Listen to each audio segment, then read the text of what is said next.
Pattern आयोगाचा या series मध्ये सगळ्यांचं स्वागत आहे. हा क्वेश्चन बघा काय म्हणतोय, एक दुकानदार 10 रुपयाला 15 आंबे, 10 रुपयांना किती आंबे रे? 15 आंबे. आणि 10 आंबे, आंब्यांच्या खाली आंबे लिहा, रुपयाच्या खाली रुपये लिहा, 15 रुपयाला याप्रमाणे विकतो. म्हणजे ही खरेदी किंमत आहे, ही विक्री किंमत आहे, सेलिंग प्राइस आणि कॉस्ट प्राइस, CP/SP. ठीक आहे. तर त्याला शेकडा नफा किती? पहिली गोष्ट राजांनो, कोणते पण कॅल्क्युलेशन करताना क्वांटिटी समान पाहिजे, आंब्यांची संख्या समान पाहिजे. तर करून घेऊ. 15 आणि 10 चा लसावी किती? 30.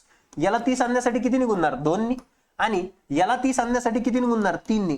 15 आणि 10 यांचा लसावी 30 येणार, म्हणून 3 इथं 2 निघुनलं, इथं 3 निघुनलं. इथं संख्या समान झाली आंब्यांची, म्हणजे विषय संपला. आता ह्या 2 नी इकडे रुपयांना पण गुणून घ्या. दैनदुने किती येणार? 20. आणि 15 त्रिक किती? 45. म्हणजे 20 रुपयाला खरेदी केलं आणि 45 रुपयांना विकलं म्हणजे चिपकवलं. जास्ताला विकलं म्हणजे चिपकवलं. किती रुपये कमवले रे? अरे 25 रुपये कमवले. 25 रुपये कशावरती? 20 वरती. गुणिले काय असणार? 100. गुणिले काय असणार? 100. 20 एक 20, 20 पंचे 100. 25 पाच किती? 125. किती? 25 पाच किती? 125. म्हणजे किती असणार? 125. ऑप्शन नंबर किती? तर ऑप्शन नंबर 4 हे असणार करेक्ट आन्सर. जर असेच क्वेश्चन बघण्यासाठी चॅनलवरती नवीन असाल तर सबस्क्राईब करायला विसरू नका.